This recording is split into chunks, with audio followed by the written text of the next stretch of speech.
Dans cet exercice, je vais créer un tableau croisé dynamique pour obtenir une synthèse des salaires moyens des employés par genre et par qualification. Je vais créer un tableau de bord pour déterminer s'il y a des différences de salaire entre les hommes et les femmes à tous les niveaux de qualification. Dans un premier temps, je vais mettre la liste de données sous forme de tableau. Je vais ensuite créer le tableau croisé dynamique dans une nouvelle feuille de calcul. Je vais mettre en forme le tableau croisé dynamique et je vais créer un graphique croisé dynamique. L'objectif de cet exercice est de faire un tableau croisé dynamique, de le mettre en forme avec tous les outils à ma disposition et d'obtenir une représentation graphique des valeurs grâce au tableau croisé dynamique. Je vais maintenant effectuer toutes les étapes nécessaires. Je vais commencer par mettre les données à ma disposition sous forme de tableau. Je clique au milieu des informations et je vais mettre sous forme de tableau. Je choisis un style. Mon tableau comporte des en-têtes, il faut obligatoirement avoir une première ligne d'en-tête. Si ce n'est pas le cas, Excel va rajouter une ligne avec colonne 1, colonne 2, colonne 3, ainsi de suite. Je valide, j'ai mon tableau, je vais renommer mon tableau qui s'appelle par défaut tableau 1. Je vais l'appeler tab employé. Je mets le préfixe tab pour reconnaître le nom d'un tableau. Et je vais pouvoir maintenant créer mon tableau croisé dynamique à partir de cette source de données. Je clique sur le tableau, je vais dans les outils création de tableau, tableau croisé dynamique, ou je peux aller sur l'onglet insertion, tableau croisé dynamique. J'ai une fenêtre créer un tableau croisé dynamique qui apparaît. Elle a bien identifié le tableau comme étant la source de données et je vais créer mon tableau croisé dynamique dans une nouvelle feuille de calcul. Je clique sur le bouton OK. J'ai ma nouvelle feuille que je vais appeler TCD1. Je clique dans la zone tableau croisé dynamique pour faire apparaître le volet de champs de tableau croisé dynamique. J'ai tous les champs de mon tableau à ma disposition. Il faut que je détermine quelle est la valeur. Dans ce cas-là, c'est le salaire annuel. Je dois maintenant mettre le genre et la qualification en ligne ou en colonne. Je vais mettre en fait en ligne la colonne qui possède le plus d'informations. Donc ici, dans mon cas, qualification. Donc je vais préférer le glisser-déposer ici directement plutôt que de le cocher. Comme ça, je contrôle exactement où je veux mettre l'information. Donc ici, qualification. Et ensuite, je prends genre. Là aussi, je ne vais pas cocher. Je vais le prendre directement et je vais le glisser en colonne. Je n'ai pas encore les bonnes informations. Actuellement, j'ai la somme des salaires. Et donc, il me faut la moyenne des salaires. Je vais cliquer sur la liste déroulante somme des salaires. Je vais aller dans paramètres des champs de valeur. Et là, je vais sélectionner moyenne. Je vais en profiter pour changer le format de nombre. Je clique sur format de nombre. Je vais aller sur monétaire. Et je vais enlever les décimales qui ne m'apportent aucune information d'analyse. Donc, je vais simplifier la visualisation. Je fais OK.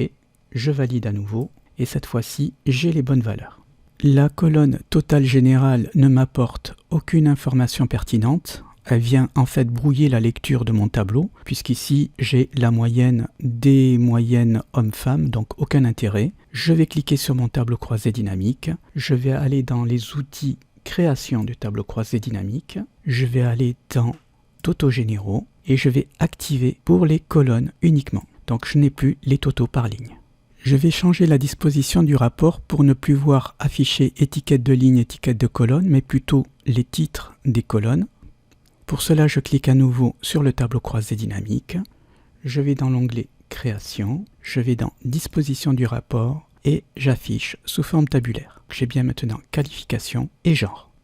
Pour compléter mon tableau croisé dynamique, il serait pertinent de rajouter l'écart entre les hommes et les femmes. Comme je veux garder les deux colonnes affichées et qu'il n'est pas possible de rajouter un champ calculé dans le tableau croisé dynamique pour faire cette opération, je vais rajouter une nouvelle colonne en dehors du tableau croisé dynamique. Donc je vais me mettre à côté, je vais rajouter une colonne écart et pour calculer l'écart, je vais faire égal cette colonne moins cette colonne. Entrée pour valider et j'ai bien l'écart qui est calculé.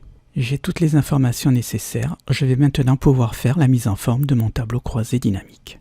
Je vais maintenant mettre en forme le tableau croisé dynamique pour qu'il corresponde au modèle de départ. Je sélectionne le tableau pour pouvoir le déplacer. Je me positionne sur une bordure ici en vert et lorsque j'ai l'icône avec les 4 flèches, je clique dessus avec le bouton gauche et je le déplace pour le décaler d'une colonne. Je vais maintenant ajuster la largeur des colonnes. Je sélectionne la colonne B, je double-clique sur la bordure de droite, je sélectionne les 3 colonnes C, D et E et j'ajuste les 3 colonnes en même temps. Je vais maintenant affecter un style au tableau croisé dynamique. Je clique sur le tableau, je vais dans le menu Création et je choisis un style. Je vais prendre le style bleu, ici, bleu clair, style de tableau croisé dynamique moyen 6. Je vais centrer les titres des colonnes. Je vais dans Accueil, Centrer, verticalement également, et je vais centrer toutes les données du tableau, horizontalement et verticalement. Je vais ajuster la hauteur de toutes les lignes, donc je sélectionne la ligne de 3 à 9, j'ajuste une des lignes et toutes les lignes vont prendre exactement la même hauteur. Je vais également centrer ici les titres de ligne, et pour gagner en lisibilité, je vais agrandir les polices de caractères. Voilà. Je vais mettre du 16 et gras ici. Je vais faire la même chose de ce côté, gras et 16. Et je vais agrandir ici les valeurs. Je vais ajuster les écarts en supprimant les décimales. Finalement, je vais garder l'alignement des titres des colonnes à gauche. C'est plus lisible. Et je vais tout mettre en gras. Je vais maintenant mettre un peu de couleur pour faciliter encore plus la lecture. Ici, je vais garder du bleu. Je vais mettre un fond bleu clair et je vais mettre la police avec du bleu. Pour les hommes, je vais mettre du orange. Les données, je vais mettre un fond clair et le texte en orange. Et pour les écarts, je vais les mettre en vert, du vert clair pour le fond et le texte en vert. C'est pratiquement terminé, mais ce n'est pas tout à fait conforme au modèle. Je retourne regarder. Le modèle, le texte garde la couleur des colonnes. Ici, il faut que je mette du bleu et il faut que je récupère ici le trait de soulignement qui n'est pas tout à fait pareil. Voyons ce que je peux faire pour terminer la mise en forme. Donc je vais récupérer le trait qui est ici en cliquant sur la cellule, en reproduisant la mise en forme. Je clique sur le pinceau et je reclique sur cette cellule. J'ai pu récupérer la petite bordure ici. Et maintenant, je vais finaliser en récupérant aussi avec le pinceau la couleur qui est ici. Et je vais mettre aussi les couleurs du texte comme le texte du total. Donc ici, je vais récupérer du orange. Et finalement ici, je vais mettre le texte en vert. Là, je crois que je suis assez proche du modèle. Je vais rajouter un peu de couleur au niveau de la colonne qualification, un peu de fond bleu et un gris clair pour finaliser mon tableau. Je vais maintenant faire le graphique. Je reviens sur mon modèle, donc je vais faire un graphique à barres avec les informations à l'intérieur des barres.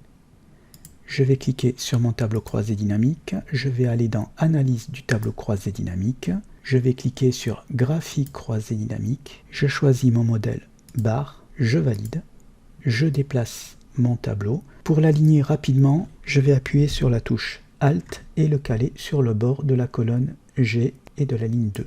Je réduis un petit peu la largeur de la colonne F.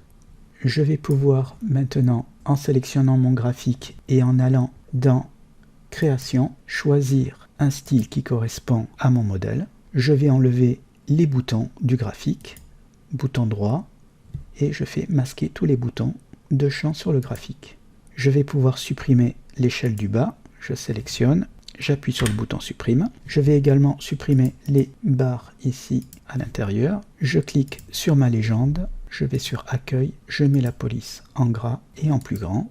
Je vais caler la hauteur de mon graphique par rapport à la hauteur de mon tableau. Je sélectionne le graphique, je prends la poignée de dimensionnement du bas, j'appuie à nouveau sur la touche Alt et je le cale sur la ligne qui correspond à la fin de mon tableau. Je vais aussi aligner avec la touche Alt la largeur sur la colonne K. Pour terminer, je vais donner un titre à mon document. Je me positionne sur B1. Je vais l'appeler Moyenne des salaires par qualification et par genre. Je vais sélectionner toutes les cellules qui correspondent à la largeur du tableau et du graphique. Je vais les fusionner et centrer. Je vais le mettre en gras, en plus grand. Je vais agrandir la hauteur de la ligne. Je vais centrer verticalement. Je vais mettre une couleur de fond avec le pot de peinture. Et je vais mettre le texte en blanc et encore un petit peu plus grand. Pour mieux visualiser les informations, je vais aller dans Affichage. Je vais enlever le quadrillage. et mon document est prêt pour faire une présentation.